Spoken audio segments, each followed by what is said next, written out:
yang tadinya dikatakan sebagai pokok anggur atau pohon anggur yang diharapkan berbuah, yang sudah tidak bisa diandalkan, itu sudah lewat. Tetapi yang benar-benar pokok anggur dari pohon utama itu adalah Yesus. Yesus di sini sangat-sangat menegaskan soal teologi relasi, soal hubungan yang begitu erat, yang apa sih konsekuensi, tapi sekaligus juga dalam tanda petik keuntungan ketika tinggal bersama dengan Kristus. Kalau memang kita bikin program, kadang-kala kita hanya evaluasi tapi tidak refleksi. Itu saya mau masuk ke situ tadi. Betul nggak? Apa yang perlu berarti ya? Apa juga ada momen refleksi berarti? Betul.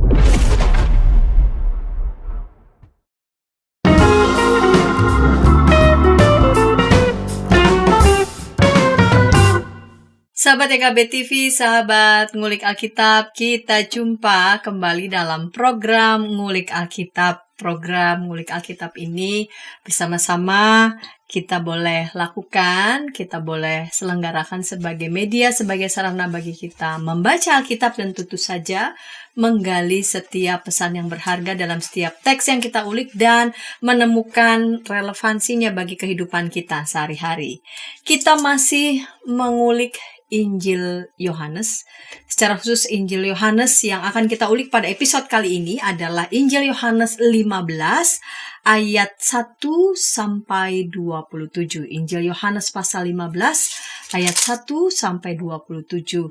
Dan narasumber yang akan menolong kita mengulik Injil Yohanes 15 ayat 1 sampai 27 yaitu Bapak Pendeta Yohanes ABS dari GKI Bintaro Utama. Salam jumpa kembali Pak Pendeta. Salam jumpa Bu Pendeta. Pak Pendeta Yohanes ABS mengulik Injil Yohanes 15 ayat 1 sampai 27 diberi judul dari relasi ke misi. Dari relasi ke misi. Baik Pak Pendeta, kita akan mulai bersama-sama. Kita buka dalam doa. Silakan boleh memimpin kita semua dalam doa. Baik Sobat Ngulik Alkitab, mari kita bersatu dalam doa. Saat ini kami mohon hikmat Tuhan untuk kami bersama-sama mendalami kebenaran firman Tuhan, yang di dalam dan melaluinya kami beroleh hikmat, tuntunan, dan juga pimpinan Tuhan yang seturut dengan kehendak-Mu. Tolong kami, pimpin kami, dan urapi kami. Di dalam Kristus Tuhan kami berdoa. Amin. Amin. Saya akan membaca Injil Yohanes 15 ayat 1 sampai 27 dan saya mengundang sahabat juga semua dapat membaca Alkitab ini. Teks ini Injil Yohanes 15 ayat 1 sampai 27. Akulah pokok anggur yang benar dan Bapakulah tukang kebunnya. Setiap carang padaku yang tidak berbuah dipotongnya dan setiap carang yang berbuah dibersihkannya supaya ia lebih banyak berbuah. Kamu memang sudah bersih karena firman yang telah kukatakan kepadamu. Tinggallah di dalam aku dan aku di dalam kamu. Sama seperti carang tidak dapat berbuah dari dirinya sendiri kalau ia tidak tinggal pada pokok anggur. Demikian juga kamu tidak berbuah jikalau kamu tidak tinggal di dalam aku. Akulah pokok anggur dan kamulah carang-carangnya. Siapa yang tinggal di dalam aku dan aku di dalam dia, ia berbuah banyak. Sebab di luar aku kamu tidak dapat berbuat apa-apa. Siapa yang tidak tinggal di dalam aku, ia dibuang keluar seperti ranting dan menjadi kering, kemudian dikumpulkan orang dan dicampakkan ke dalam api lalu dibakar. Jikalau kamu tinggal di dalam aku dan firmanku tinggal di dalam kamu, mintalah apa yang kamu kehendaki, maka akan diberikan kepadamu. Dalam hal inilah Bapakku dimuliakan bahwa kamu berbuah banyak dan menunjukkan kamu adalah murid-muridku. Seperti Bapa telah mengasihi aku, demikian juga aku telah mengasihi kamu. Tinggallah di dalam kasihku itu. Jikalau kamu menuruti perintah-perintahku, kamu akan tinggal di dalam kasihku seperti aku menuruti perintah Bapakku dan tinggal di dalam kasihnya. Semuanya itu kukatakan kepadamu supaya sukacitaku ada di dalam kamu dan sukacitamu menjadi penuh. Inilah perintahku, yaitu supaya kamu saling mengasihi seperti aku telah mengasihi kamu. Tidak ada kasih yang lebih besar daripada ini, yakni seseorang memberikan nyawanya demi sahabat-sahabatnya. Kamu adalah sahabatku jikalau kamu melakukan apa yang kuperintahkan kepadamu. Aku tidak lagi menyebut kamu hamba, sebab hamba tidak tahu apa yang diperbuat oleh tuannya. Namun aku menyebut kamu sahabat karena aku telah memberitahukan kepada kamu segala sesuatu yang telah kudengar dari Bapa-Ku. Bukan kamu yang memilih aku, tetapi akulah yang memilih kamu. Aku telah menetapkan kamu supaya kamu pergi dan menghasilkan buah dan buahmu itu tetap, supaya apa yang kamu minta kepada Bapa dalam namaku diberikannya kepadamu. Inilah perintahku kepadamu, hendaklah kamu saling mengasihi. Jikalau dunia membenci kamu, ingatlah bahwa ia telah lebih dahulu membenci aku daripada kamu. Sekiranya kamu dari dunia, tentulah dunia mengasihi kamu sebagai miliknya. Tetapi karena kamu bukan dari dunia, melainkan aku telah memilih kamu dari dunia, sebab itulah dunia membenci kamu. Ingatlah apa yang telah kukatakan kepadamu, seorang hamba tidaklah lebih tinggi daripada tuannya. Jikalau mereka telah menganiaya aku, mereka juga akan menganiaya kamu. Jikalau mereka telah menuruti firman-Ku, mereka juga akan menuruti perkataanmu. Tetapi semuanya itu akan mereka lakukan terhadap kamu karena namaku, sebab mereka tidak mengenal Dia yang telah mengutus aku. Sekiranya aku tidak datang dan tidak berkata-kata kepada mereka, mereka tentu tidak berdosa. Namun sekarang mereka tidak mempunyai dalih bagi dosa mereka. Siapa yang membenci aku, yang membenci juga Bapa-Ku. Seandainya aku tidak melakukan di tengah-tengah mereka pekerjaan-pekerjaan yang tidak pernah dilakukan orang lain, mereka tentu tidak berdosa. Namun sekarang, walaupun mereka telah melihat semuanya itu, mereka membenci baik aku maupun Bapa-Ku. Tetapi demikianlah supaya digenapi firman yang tertulis dalam kitab Taurat mereka. Mereka membenci aku tanpa alasan. Ketika penolong yang akan kuutus kepadamu dari Bapa datang, yaitu roh kebenaran yang keluar dari Bapa, ia akan bersaksi tentang aku. Kamu juga harus bersaksi karena kamu sejak semula bersama-sama dengan aku. Baik Pak Pendeta, di segmen yang pertama ini saya mau mengawali dengan Injil Yohanes 15 ayat 1-27. Ya.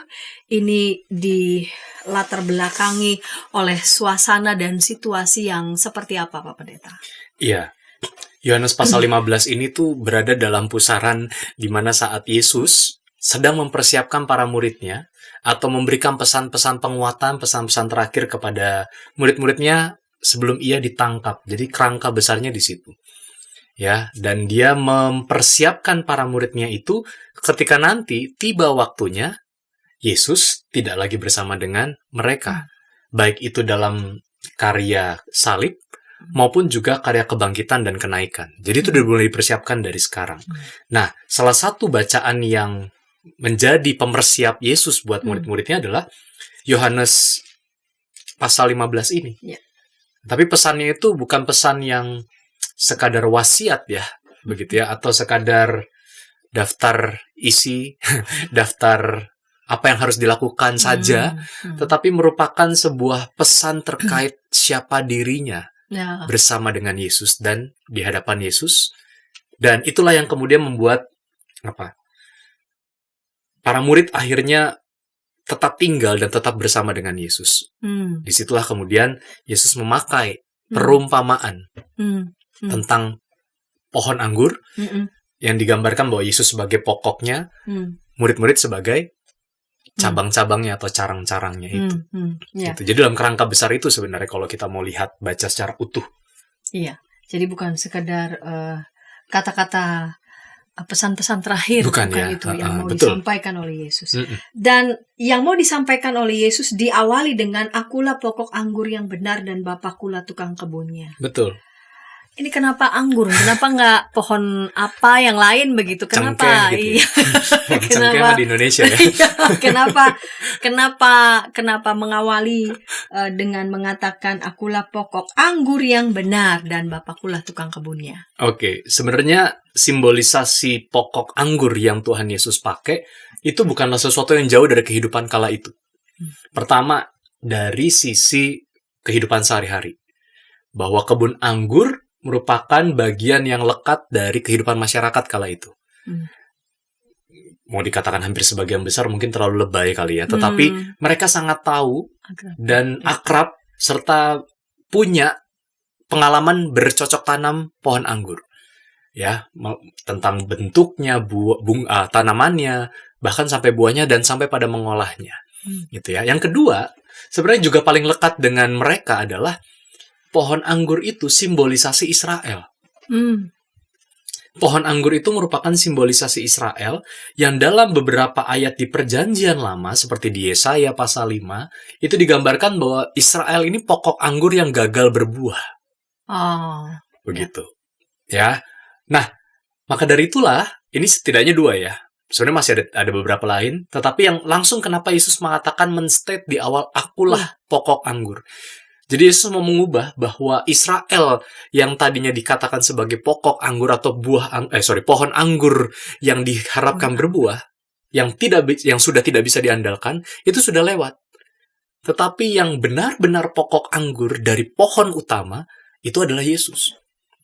Jadi dengan kata lain sebenarnya para murid ini sedang diajak untuk, kalau dulu Allah berbicara kepada kamu dan mengatakan darimu atau kepadamu akan timbul keselamatan dan kebenaran, maka orang itu adalah aku sebagai pokok anggur yang benar. Nah, pokok itu apa sih? Gitu ya. Kan kalau dalam bahasa Indonesia pokok itu sesuatu yang apa? Kayak kebutuhan pokok, inti, utama. Iya. Sebenarnya apa? Kalau dalam anatomi pohon anggur, jadi itu pohon anggur itu tanaman merambat ya. Dia bukan tanaman yang kayak pohon mangga yang naik, kemudian cukup sama ke bawah. Ini kemana-mana. Nah, hanya satu batang itulah sumbernya. Batang utama, trunk, ya, dalam bahasa Inggrisnya. Itulah yang dia bilang sebagai pokok anggurnya. Jadi bukan lagi pokok-pokok anggur yang lain, hanya dia. Gitu ya. Jadi Israel yang tadinya dianggap sebagai pohon anggur yang akan menghasilkan buah, sudah tidak bisa lagi. Dan bukan mereka memang. Tetapi hanya Yesus. Makanya dia menstate dengan lugas, akulah pokok anggur yang benar, bukan yang lain. Gitu ya, bukan pada Taurat itu, bukan pada para pemimpin agama itu, tetapi pada Kristus yang merupakan pokok anggur yang benar. Jadi selain simbol perumpamaan itu dekat dengan kehidupan umat masyarakat kala itu, yang kedua, ini langsung simbolisasi tentang keselamatan, tentang siapa juru selamat. Sebagai salah satu gambaran lain atau bahasa lain untuk mengungkapkan Yesus adalah sumber kehidupan, sumber keselamatan, hanya Dia sang penyelamatnya. Kira-kira begitu. Jadi akulah pokok anggur tuh mau mengatakan bahwa dirinya sendiri, Yesus itu adalah sumber keselamatan. Betul, sumber kehidupan itu sendiri, begitu. Yang tidak didapat dari sumber-sumber yang lainnya, tetapi kehidupan yang sejati itu hanya bisa didapat, hanya bisa ditemukan dalam pribadi Yesus saja. Dan Dia pusatnya. Dan Dia menjadi pusatnya. Yes. Oke, baik. Pak Pendeta, setelah itu ada kata menarik yang juga diulang-ulang, yaitu ada kata tinggallah di dalam aku. Ini kalau dalam kaitan yang pertama ya, Yesus adalah pokok anggur, Dia adalah pokok kehidupan, sumber kehidupan, satu-satunya sumber kehidupan yang sejati. Artinya berarti kan kita kalau mau mendapatkan hidup yang sejati, berarti lihatlah Dia, begitu. Betul. Nah, kata tinggallah di sini ya, kata tinggallah di dalam aku dan aku di dalam kamu, apa itu kaitannya dengan statement pertama yang dikatakan oleh Yesus, akulah pokok anggur yang benar dan Bapakulah tukang kebunnya. Kita akan explore itu bersama-sama segmen kedua. Namun sebelumnya kita dengarkan pesan-pesan berikut ini.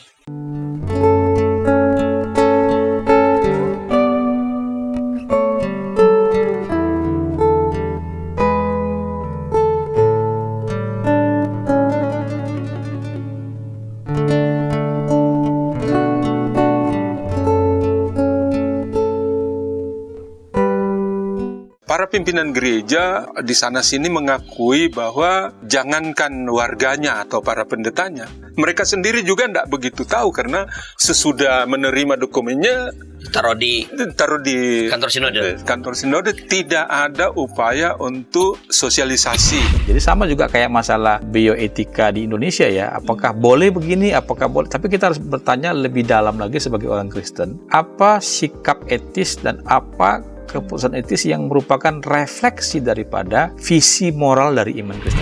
Hadirkan Tuhan sebagai sahabat, bukan hanya sebagai majikan yang di atas atau hakim. Hadirkan Tuhan sebagai sahabat kita juga, yang mau mendengar, mau meraih, yang kamu bisa seadanya dengan Dia, yang kamu bisa nikmati kehadirannya.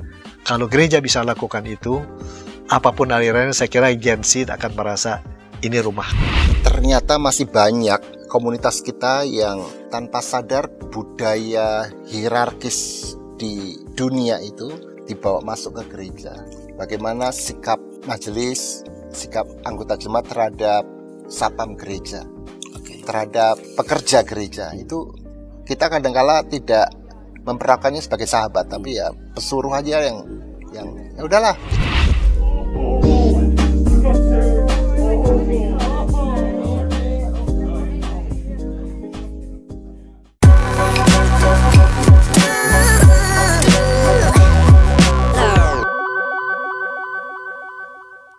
Sahabat EKB, sahabat ngulik Alkitab, senang masih bersama dengan kami dalam program ngulik Alkitab. Kita sedang mengulik Injil Yohanes 15 ayat 1-27 dengan judul Dari Relasi ke Misi.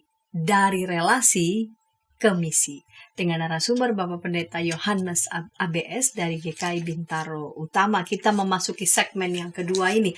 Baik Pak Pendeta, kita lanjut di segmen kedua ini. Ada kata yang sering diulang, ada kata tinggallah di dalam aku dan aku di dalam kamu. Apa kaitannya dengan apa yang dikatakan oleh Yesus tentang dirinya, akulah pokok anggur yang benar? Oke. Jadi seperti yang tadi saya sampaikan bahwa pokok anggur itu bicara soal pusat kehidupan kan gitu ya. Iya. Pusat kehidupan, sumber keselamatan, sumber dari segala sumber kira-kira gitu. Sumbernya sumber. Wah. Ya. Nah, kata tinggal ini adalah undangan Yesus terhadap dirinya. Kata tinggal dari bahasa Yunani meno yang artinya menetap. Jadi bukan sekadar singgah. Iya. Ya, tapi nggak sungguh. Kan ada lagunya gitu ya. Singgah tapi tak sungguh ya. Paling ahlinya nih ya Bapak itu. Jangan sampai sih kalau singgah tapi tak sungguh itu berat banget. Ya. Nah, tapi justru kata meno di sini adalah soal menetap dan melekat. Ya. Dan tidak berpindah. Jadi, dengan kata lain sebenarnya ketika Yesus mengatakan tinggallah dalam aku, menetaplah dalam diriku, melekatlah dan tidak berpindah dari diriku. Gitu ya. Dan sebenarnya menarik juga bukan hanya sekadar undangan yang ataupun juga perintah yang Yesus minta dari para murid untuk tetap tinggal, tetapi ada yang kedua, biarlah seperti firman-Ku yang tinggal di dalam kamu.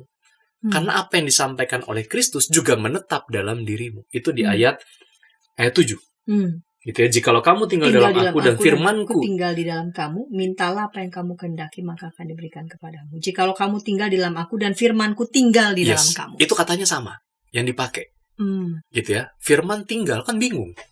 Betul nggak? Artinya firman itu menetap, tidak berpindah dari dirimu. Ya, jadi bukan hanya Yesus yang mengundang kita berada di sana bersama dengan Dia, di dalam Dia, gitu ya. Tetapi firman-Nya pun juga menetap bersama dengan kita. Ini timbal balik. Ketika kita menetap di suatu tempat, berarti kan kita harus mengikuti segala bentuk, segala local wisdom yang ada di situ. Betul. Begitu ya. Di mana bumi dipijak, di situ langit dijunjung. Cocok kali lah itu. Iya. Nah, justru disitulah sebenarnya kata tinggal ini menjadi salah satu kata kunci ketika mau menerangkan tentang akulah pokok anggur yang benar. Karena kalau Yesus sudah ngomong akulah pokok anggur yang benar, terus itu hanya sekadar gambaran, ya percuma. Tetapi undangan dan perintah untuk tetap tinggal di dalam Kristus itulah kita benar-benar bicara soal kebergantungan total. Dan itu sangat cocok dengan fisiologis anatomi bahasa tubuh ya dari pohon anggur. Gitu ya, pohon anggur yang paling ujung cabangnya nggak akan bisa hidup kalau tidak melekat pada si pokok anggurnya. Dan pokok anggur ini akan memberikan nutrisi kepada yang ujung ketika itu tetap tersambung, kan kira-kira begitu. Apa tuh nutrisinya? Firman-Ku tinggal di dalam kamu. Kira-kira begitu gambaran simboliknya yang sedang Yesus gambarkan. Sehingga kata tinggal ini menjadi kata kunci nih. Toh tinggal itu pun juga merepresentasikan soal relasi. Misalnya, orang mau hidup bersama dalam pernikahan. Kan pengennya kalau udah kayak gitu tinggal bersama, betul nggak? Iya. Hidup bersama, menua bersama. Sungguh gitu ya? Sungguh, nggak singgah. Kan gitu. Ya, jadi dengan kata lain sebenarnya kata tinggal ini menjadi kunci bersamaan dengan kalimat atau frasa akulah pokok anggur yang benar. Gitu. Jadi menekankan soal kita ada dalam sumber kehidupan dan kita terhubung atau berelasi di dalam relasional Kristus yang adalah pokok anggur kehidupan itu yang benar itu. Kira-kira begitu. Iya. Di ayat 5, akulah pokok anggur dan kamulah carang-carangnya. Siapa yang tinggal di dalam aku dan aku di dalam dia, ia berbuah banyak sebab di luar aku kamu tidak dapat berbuat apa-apa. Ini mau apa yang disampaikan oleh Yesus berkaitan dengan dia pokok anggur, kita berarti diundang untuk tinggal di dalamnya. Tadi Pak Pendeta sudah mengatakan berarti ini undangan relasi. Kita diundang erat dalam relasi, menjadi bagian, terhubung dengan dia. Apakah apa yang dimaksud dengan Yesus di dalam? Sebab di luar aku kamu tidak dapat berbuat apa-apa. Oke. Pertama, disclaimer dulu, jangan pakai kalimat ini untuk ngomong sama orang yang kita rasa dia lebih rendah dari kita. Oke. Karena kalau ngomong, kamu mah nggak bisa apa-apa tanpa saya. Iya, jadi suruh bergantung terus gitu. Terus, ya. Kling terus ya, klingi ya. Bukan ya, jadi bukan dalam konteks itu. Iya. Bukan dalam semangat Yesus melemahkan orang lain. Iya. Okay. Jadi pernyataan Yesus di sini bukan pernyataan yang merendahkan, apalagi melemahkan ketika gini, misalnya kita itu sebagai orang yang punya power, orang ngikut sama kita. Ya, kemudian dia ngomong kepada orang ini, kamu nggak bisa apa-apa kalau nggak sama saya. Iya. Nah, bukan dalam konteks itu. Tetapi Yesus sedang mau menegaskan. Bukan memperlemah ya, bukan memperlemah. memperdaya. Ya, bukan memperdaya. Tetapi Yesus justru mau mengatakan bahwa karena hanya bersama dia dan di dalam dialah ada kehidupan. Yang mana relasi itu membuatmu bisa berbuat apa-apa. Ketika kamu ada relasi dalam Kristus. Ya, jadi dalam konteks itu sebenarnya Yesus mau ngomong. Bukan untuk menunjukkan Yesus sombong, sedang pamer. Atau bisa apa sih gitu ya? Iya, bisa apa sih? Enggak. Tapi justru Yesus mau mengatakan, di luar aku, kalau kamu nggak berelasi sama aku, kamu nggak bisa apa-apa. Sebaliknya, karena kamu berelasi sama aku, kamu bisa melakukan apa-apa loh. Kira-kira begitu. Jadi yang terpenting apa di sini? Relasi bersama Kristus. Baru kita bisa ngapain? Untuk apa? Berdampak seperti apa? Dan kira-kira begitulah. Ya, jadi maka dari itu Yesus di sini sangat-sangat menegaskan soal teologi relasi, soal hubungan yang begitu erat, yang apa sih konsekuensi, tapi sekaligus juga dalam tanda petik keuntungan ketika tinggal bersama dengan Kristus. Konsekuensinya apa? Yang tadi, ketika tidak berbuah maka dipotong. Lagi pula sangat logis banget ya, bahwa ketika pohon anggur ini kan bukan pohon semacam pohon hias. Iya. Kalau kita lihat pohon anggur itu ya kayak pohon semangka, menjalar dia. Baru terlihat indah ketika buahnya sudah mulai menggantung, ya, apalagi berubah warna, ada warna yang kontras antara daunnya hijau dengan ungu gitu. Iya. Jadi memang bukan pohon untuk pohon hias, tetapi pohon untuk something else yang berbuah dan buahnya bisa dinikmati. Nah, Yesus sedang ngomong dalam konteks itu. Maka dari itu, terkoneksilah, berelasilah, hidup di dalamnya lah, yang membuat akhirnya kamu bisa berbuat apa-apa. Gitu.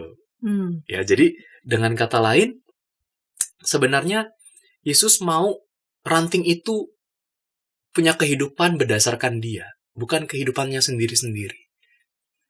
Ini kan gambaran simbolik. Undangan tinggal di dalam dia, agar kita bukan melakukan hal yang sendiri-sendiri. Betul. Semau kita begitu. Betul. Ya.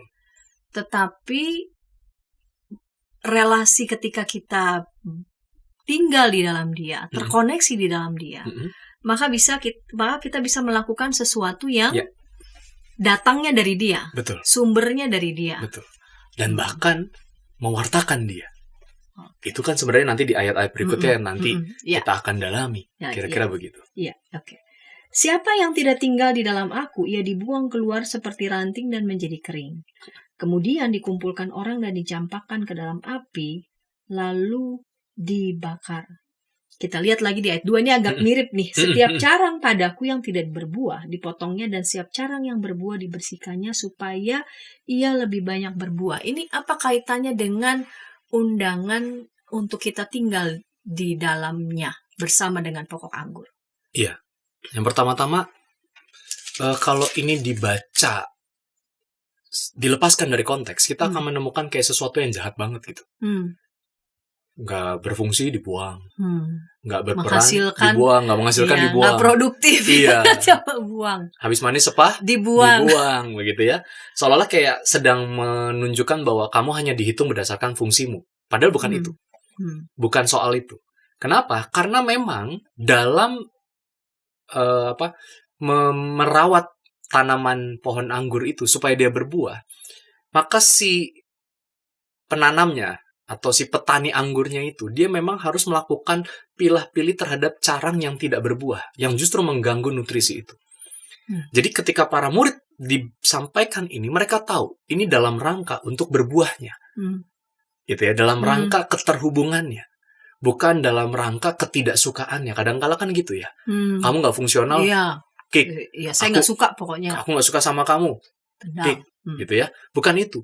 Nah, maka dari itu, kalau itu dibaca, maka pesannya jadi clear. Bahwa ini bicara soal keterhubungan yang kamu tidak bisa memisahkan diri, tetapi, seperti yang ayat 7 katakan, firmanku ada dalammu. Hidupmu diatur, diatur dan taat pada apa yang Tuhan kehendaki di dalam firman-Nya.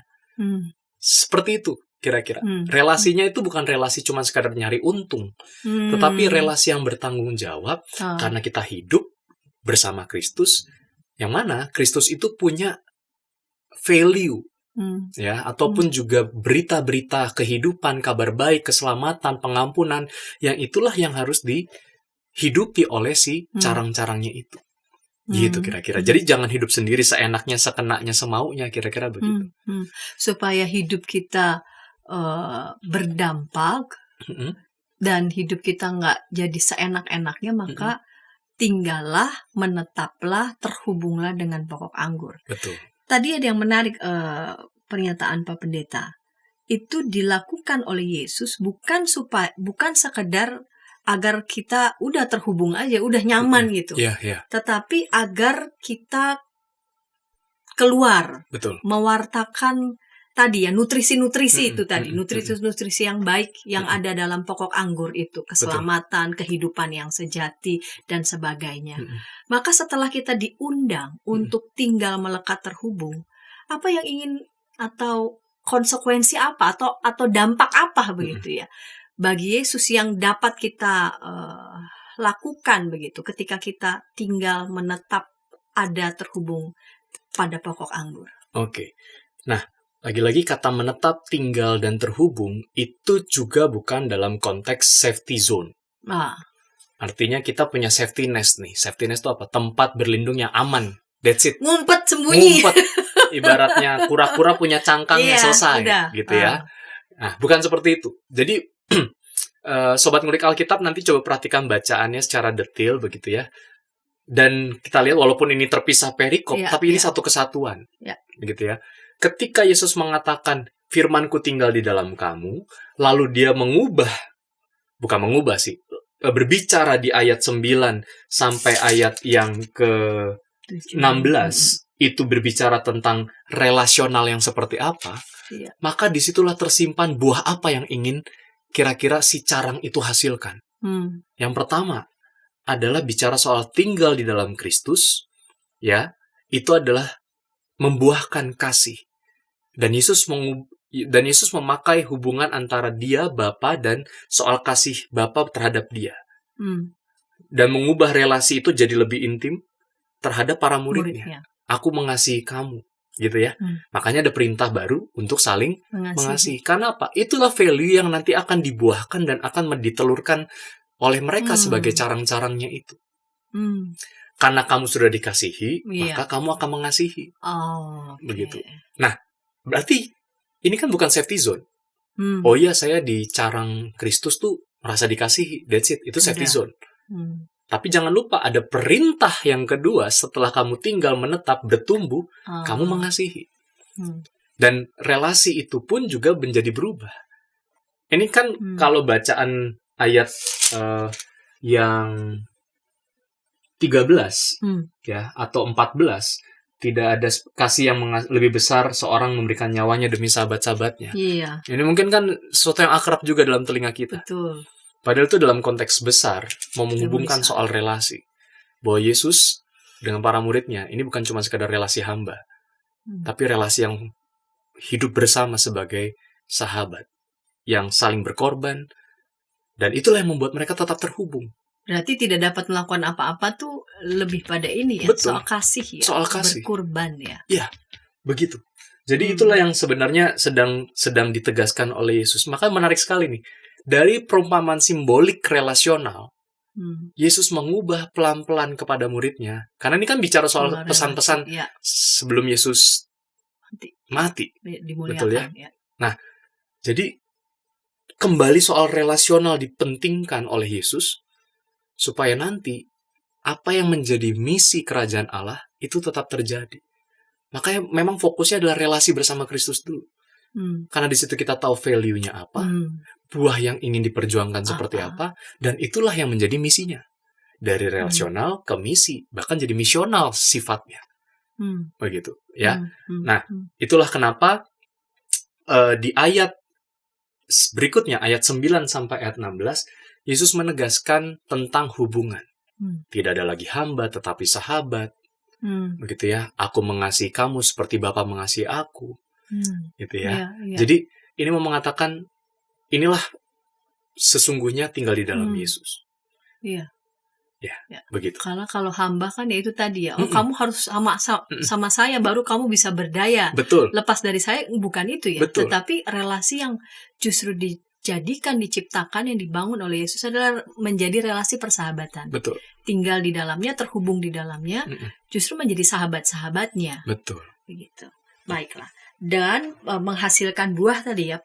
Ada dalam pola relasi yang saling mengasihi. Betul sekali. Nah, kita akan ulik bersama-sama nanti di segmen ketiga, Pak Pendeta. Di perikop selanjutnya ada dunia membenci Yesus nih dan murid-muridnya. Apa yang terjadi dengan akulah pokok anggur yang benar, tinggallah di dalam aku, saling mengasihi, tapi kok dunia membenci Yesus dan murid-muridnya. Ya. Iya, itu dia. Kita makanya akan ulik bersama segmen ketiga, namun sebelumnya kita dengarkan pesan-pesan berikut ini.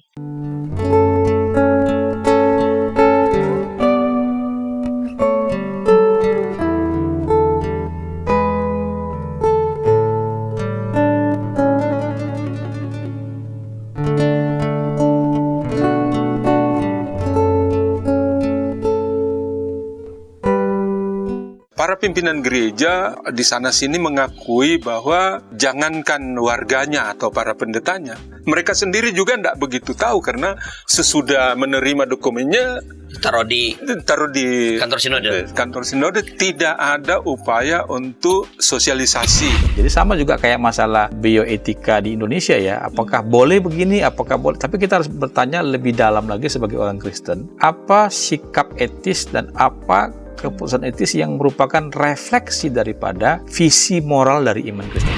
Hadirkan Tuhan sebagai sahabat, bukan hanya sebagai majikan yang di atas atau hakim.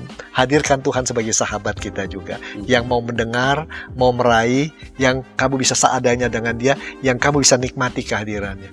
Kalau gereja bisa lakukan itu, apapun alirannya, saya kira Gen Z akan merasa ini rumah. Ternyata masih banyak komunitas kita yang tanpa sadar budaya hierarkis di dunia itu dibawa masuk ke gereja. Bagaimana sikap majelis, sikap anggota jemaat terhadap satpam gereja, terhadap pekerja gereja, itu kita kadang-kala tidak memperlakukannya sebagai sahabat, tapi ya pesuruh aja yang ya udahlah.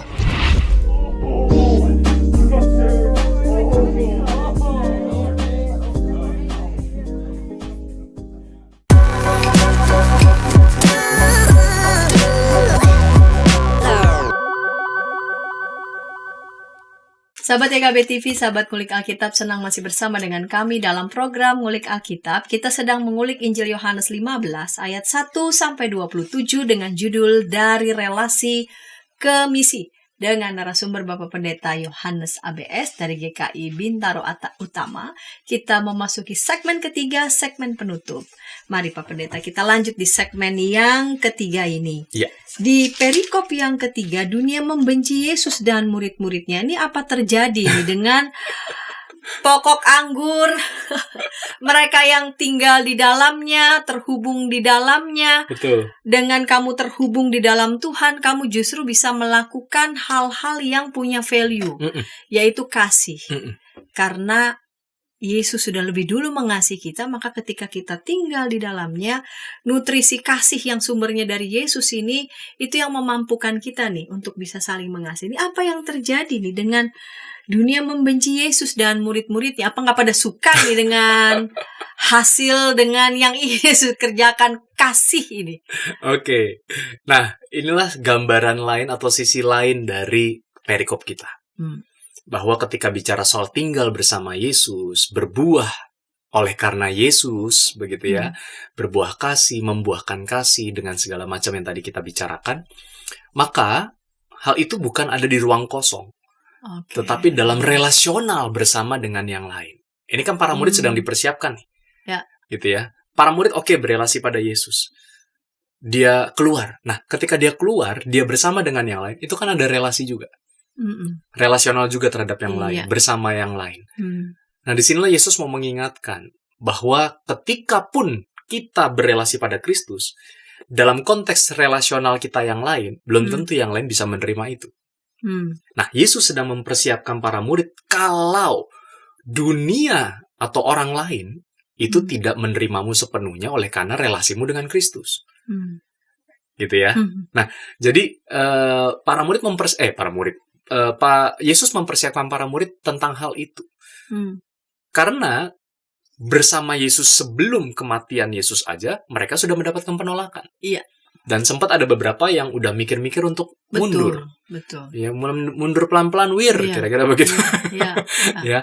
Nah, ini terjadi atau disampaikan oleh Yesus adalah untuk para murid mempersiapkan. Kalau kamu sudah tinggal bersama dengan aku, meskipun kamu bisa berbuat apa-apa, tetapi dalam relasimu yang lain, kamu siap dengan segala macam respons yang berbeda, termasuk kebencian, penolakan, bahkan juga sampai pada ancaman nyawa, begitu ya. Nah, tetapi Yesus ingin mengatakan begini, kalau dunia membenci kamu, ya karena namaku, maka itulah bagian dari relasi bersama dengan Kristus. Karena sebelumnya aja kamu udah merasakan itu. Tapi jangan khawatir, jangan kecil hati. Disitulah panggilan misionalmu. Panggilan bahwa sekalipun engkau sudah berelasi, masihkah tetap membuahkan kasih dan menghadirkan kasih di tengah dunia yang membencimu? Kira-kira begitu. Ya, yang kedua, sebenarnya di ayat atau di perikop itu kita jangan berhenti sampai pada bencinya. Begitu ya. Tetapi pada ketika Yesus sudah tidak bersama lagi dengan mereka bersama dengan para muridnya. Kira-kira para murid ini masih akan bersama Yesus apa enggak? Masih terkoneksi apa tidak? Maka disitulah, harusnya masih. Caranya gimana? Maka disitulah Yesus menjanjikan roh kebenaran. Kan tadi, akulah pokok anggur yang benar. Maka pengikatmu nanti, ketika aku tidak bersama dengan kamu, adalah roh kebenaran itu. Yang berasal dari, Betul. Dan sebenarnya, kalau dipikir pakai logika manusia, orang memang banyak benci pada orang benar sih. Karena apa? Karena dia salah. Gitu kan? Nah, jadi para murid sedang dipersiapkan itu. Tapi maukah tetap menantikan? Kan itu belum datang ya, roh kebenaran itu ya. Penolong itu belum datang kan. Dia akan kuutus padamu. Tapi roh inilah yang tetap membuat para murid memiliki relasi dengan sang pokok anggur yang benar. Ya, jadi lagi-lagi penekanan utamanya ke relasi dengan Kristus dan orang-orang yang pengen berelasi dengan para pengikut Kristus yang mungkin akan membenci, tetapi juga akan ada menerima. Ya, jadi bukan berarti kemudian ketika kita mengikut Kristus dibenci terus, enggak. Tetap ada yang menerima karena dikatakan di ayat yang ke-20 bagian B. Jikalau mereka telah menuruti firman-Ku, mereka juga akan menuruti perkataan-Mu. Ya, jadi Yesus fair di situ menyampaikan relasi itu ada mereka yang membenci, tapi ada yang menerima dan juga mau terhubung. Begitu. Nah, di sini menariknya. Jadi para murid bukan hanya berada di zona nyaman, tetapi juga di zona panggilan mereka dari hasil relasi bersama dengan Kristus, Hmm. yaitu panggilan misional mereka. Ya, di ayat 27 dikatakan Iya. seperti apa? Pendeta Kamu Santi? juga harus bersaksi karena kamu sejak semula bersama-sama dengan aku. Betul. Ini apa? Semacam menjadi penyimpulan. Iya. Apa sih dari tadi pokok anggur itu? Hmm. Apa sih relasional yang dadinya hamba menjadi sahabat? Hmm. Apa sih konsekuensinya ketika ada orang yang membenci karena kamu berelasi dengan Yesus, orang membenci kamu? Hmm. Tapi apa juga buahnya ketika kamu berelasi dengan Yesus, orang menjadi mengikuti perkataanmu? Hmm. Gitu ya. Iya. Iya. Di atas itu semua, ketika nanti aku sudah tidak bersama-sama dengan kamu, Iya. akan ada roh kebenaran, Keluar dari Sang Bapa, bersaksi tentang aku. kamu juga harus bersaksi. Iya. Jadi memang dari relasi inilah panggilan misi kemudian diberikan kepada para murid. Hmm. Begitu. Baik, Pak Pendeta, relevansinya buat kita nih, kita Oke. sudah tiba di akhir-akhir di segmen 3, segmen penutup. Dari relasi ke misi dalam kaitannya dengan hidup kita sehari-hari, dengan aktivitas-aktivitas macam-macam yang kita lakukan nih sebagai orang-orang Kristen, khususnya kita nih sebagai pendeta, ada gereja gitu ya. Para pelayan-pelayan Iya, gitu ya, betul. gereja-gereja dengan segala macam programnya kali ya. Iya. Oke, baik. Dari relasi ke misi, ini sebenarnya menjadi sebuah evaluasi buat kita juga, sekaligus refleksi dan panggilan untuk kita meredefinisi ataupun juga mengingat kembali apa sih esensi utama bersama dengan Kristus atau panggilan misional Yesus. Yang pertama adalah Yesus mau mengingatkan bahwa kehidupan Kristen itu bukan aktivisme. Bukan sekadar aktif, berarti Anda menjadi orang Kristen yang dalam tanda petik sudah dimuridkan. Padahal bukan itu. Melainkan soal relasional, keterhubungan dengan Dia yang menjadikan kita ini mau berbuat apa. Begitu ya. Mau berbuat apa atas relasi bersama dengan Kristus itu. Ya, itu yang pertama. Sehingga bicara soal pelayanan, soal program gereja, itu juga bukan pada aktivisme belaka. Kadangkala, ini paling sederhana deh. Kalau udah bicara soal misi, orientasinya langsung penginjilan. Relasinya apa? Ada yang dominan, ada yang subordinatif. Gitu kan ya? Padahal yang tadi Yesus bilang apa? Sahabat. Ya, kesetaraan. Ataupun juga kebersamaan, keterhubungan. Nah, kadangkala kita punya program-program kegiatan dan segala macam. Itu yang ditekankan adalah soal saya lebih kuat dibandingkan mereka. Ini menjadi tidak relasional. Dan bertentangan dengan sang pokok anggur yang menekankan, ayo bersama dengan aku.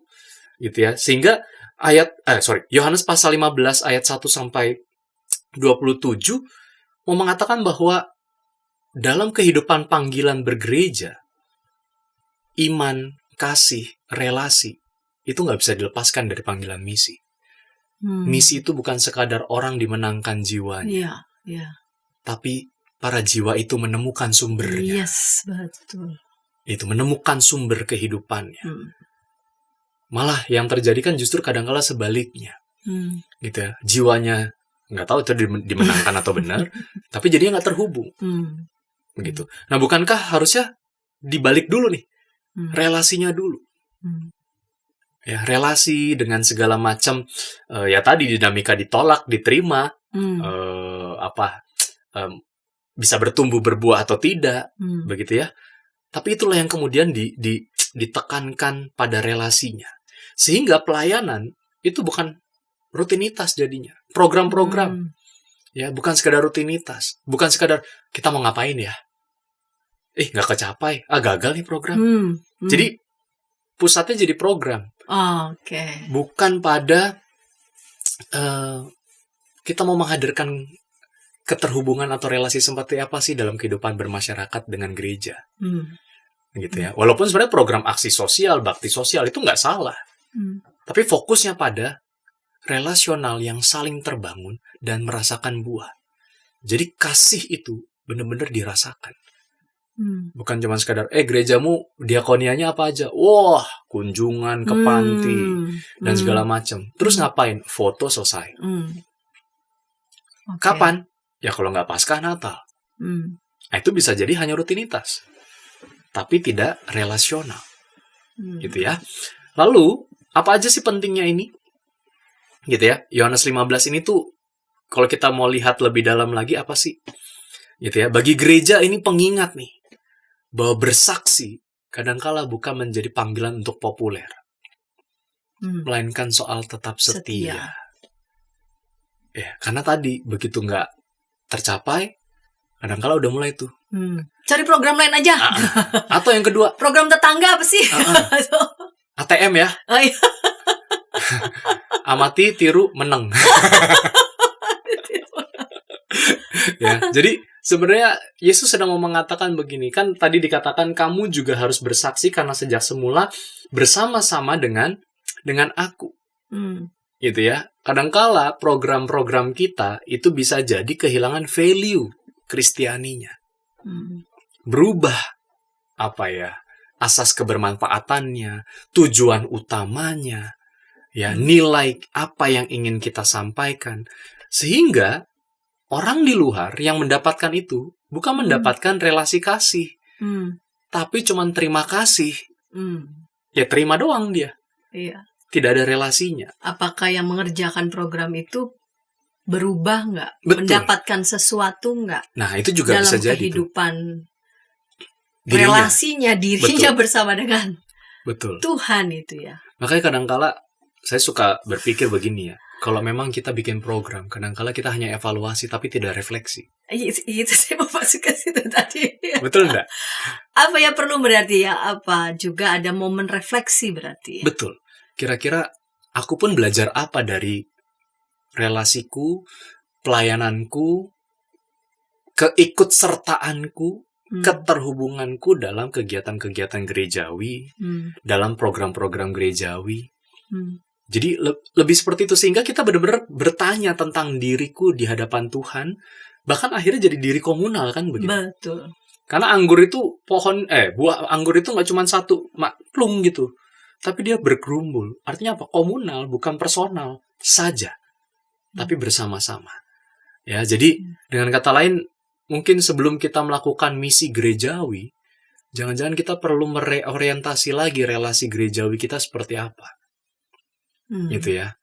Dan ya jangan terjebak juga pada indikator pencapaian yang sifatnya instrumental saja. Ya. Begitu ya. Jadi relasi itu jadi hilang. Gitu ya. Saya nggak tahu ya, mungkin bisa jadi orang-orang yang ikut terlibat juga ya karena yang ditunjuk pendeta gitu. Nah, jadi saya mau nggak mau ikut. Nggak enak kalau nolak. Iya, padahal nggak ada keterhubungannya. Begitu. Ya sama, dalam program-program lain juga begitu. Mungkin juga dalam kehidupan panggilan gereja juga begitu. Karena gereja sejatinya dipanggil untuk menjadi komunitas yang berbuah.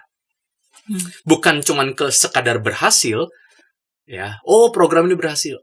Tapi berbuah karena tetap terhubung pada sang pokok anggur yang memberikan nutrisi buat kehidupan komunitas, tapi juga berdampak buat kehidupan yang lain. Berarti poinnya itu sebelum kita ngomongin soal misi dan lain-lainnya, relasi dulu ya. Betul.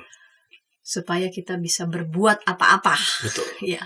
Jadi bukan sekadar bermisi dalam artian sempit, tetapi kita punya semangat misional. Berbeda sekali ya. Bermisi dalam artian sempit tuh kayak sekadar apa yang mau didapatkan, tapi tidak berwatak misional. Begitu. Ya. Dan itu yang pernah terjadi juga dalam sejarah kekristenan, yang menjadi nokta hitam kita, begitu kan ya. Dan kita harus belajar dari situasi itu. Nah, Yohanes 15 justru memberikan sisi lain dari keterhubungan yang luar biasa dengan Kristus. Kira-kira begitu Pendeta Santi. Baik, Pak Pendeta Yohanes ABS. Terima kasih untuk kesediaan mengulik nih pada episode kali ini. Dari relasi ke misi. Gereja berarti dipanggil ya. Menjadi komunitas yang berbuah, bukan pertama-tama tuh kepingin berhasil gitu. Nanti kalau inginnya berhasil, nanti lari dari pokoknya. Karena berhasilnya Sendiri-sendiri. udah agenda sendiri-sendiri begitu ya. Betul. Tapi karena hidupnya terhubung dengan sang pokok anggur. Karena itu tadi Pak Pendeta sudah memberikan yang bernats tadi. Bukan soal berhasil menurut ukuranku, tetapi sejauh mana kita setia berarti ya. Betul. terhubung dengan sang pokok anggur. Baiklah para sahabat, ketika sahabat boleh merasa sungguh-sungguh diberkati tayangan ngulik pada episode kali ini, dan membuat sahabat-sahabat juga mungkin pada saat ini sedang menggumuli sesuatu, entah itu di gereja ataupun kehidupan beriman, di mana para sahabat mungkin begitu sangat aktif dalam aktivitas sosial di lingkungan masyarakat, gereja, atau mungkin juga bangsa dan negara. Maka apa yang kata Tuhan ini, akulah pokok anggur yang benar, dan Dia minta supaya kita tinggal di dalamnya, Yesus di dalam kita, sehingga dengan demikian buah yang kita hasilkan itu datangnya dari pokok anggur yang benar. Ketika tayangan ini boleh memberkati sahabat dapat memberikannya kepada sebanyak mungkin orang, membagikannya kepada sebanyak mungkin orang, dan dapat menekan tombol like maupun subscribe sehingga boleh mendapatkan update dari tayangan YKB TV. Silakan Pak Pendeta boleh menutup dalam doa. Baik, mari kita berdoa. Kami bersyukur untuk undangan sekaligus perintah Tuhan untuk kami tinggal di dalam Engkau, sang pokok anggur yang benar. Kami diundang dalam relasi kudus-Mu, kami pun juga diperlengkapi dengan segala kebenaran dan kehendak dari Tuhan di dalam firman yang tinggal juga di dalam diri kami. Namun biarkanlah kami juga tidak hanya sekadar menetap, hanya sekadar singgah, tetapi juga kami diajak untuk berbuah, diutus untuk berbuah dengan semangat relasional yang mengedepankan kasih dan mewujudkan kasih. Terima kasih Tuhan, biarlah kami bersama-sama terus memperbaiki relasi kami, menumbuhkan relasi kami di dalam Kristus, maupun juga bersama dengan orang-orang yang ada di sekitar kami, dalam komunitas, dalam persahabatan, dan gumul juang bersama. Inilah doa kami ya Allah, di dalam Kristus Yesus dan kuasa Roh Kudus kami berdoa. Amin. Amin.